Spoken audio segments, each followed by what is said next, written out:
it should not be differential to the legislature.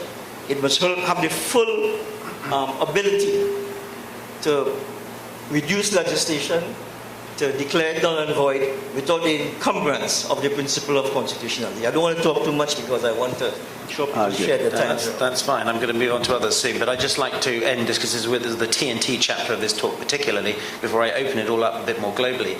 I'd like just one of the two. Mrs. Salek, do you have a view about this? Yes, I wanted to say that with respect to the presumption of constitutionality, and we're talking about primary legislation in particular, but I think the next wave of litigation is really going to come with subsidiary legislation or delegated legislation and this whole presumption of constitutionality. Within the past, recent past, I should say, we've had two quick prorogation of parliaments, and Mr. Miraj, you would know about that.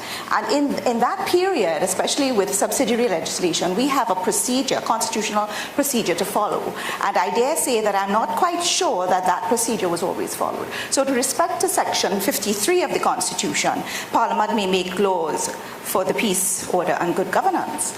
I don't know that there has always been true adherence to that, and there may have been breach of that Section 53 with respect particularly to subsidiary legislation. So that presumption really can be rebutted. Thank you very much indeed. Ravi, anything on this? Perhaps I could just home in on the criminal side of it. The Bail Act, there was a recent amendment to the Bail Act in this jurisdiction to allow for the detention of persons charged with certain firearm-related offences for 120 days. Now, to me, that is both unfair and unconstitutional. The difficulty you have is you have a forensic science centre who is not able to provide a certificate of analysis to say it is a gun or firearm within 3 years. So you're almost guaranteed that a person arrested is presumed guilty. He's going to go and spend at least 120 days in prison, knowing fully well that no trial can start within that time.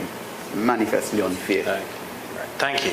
Could we pass the microphone down to the end? Because I'm now going to ask a question which I think applies both in the UK and also in TNT and lots of other jurisdictions as well, which is within the context of civil litigation about what was perceived as the two enemies of justice in the civil system, namely delay and costs. Now, my own personal view is that after the introduction of the Civil Procedure Rules, the CPR, in England in 1999, that largely delay was tackled within modern civil legislation in litigation in the UK.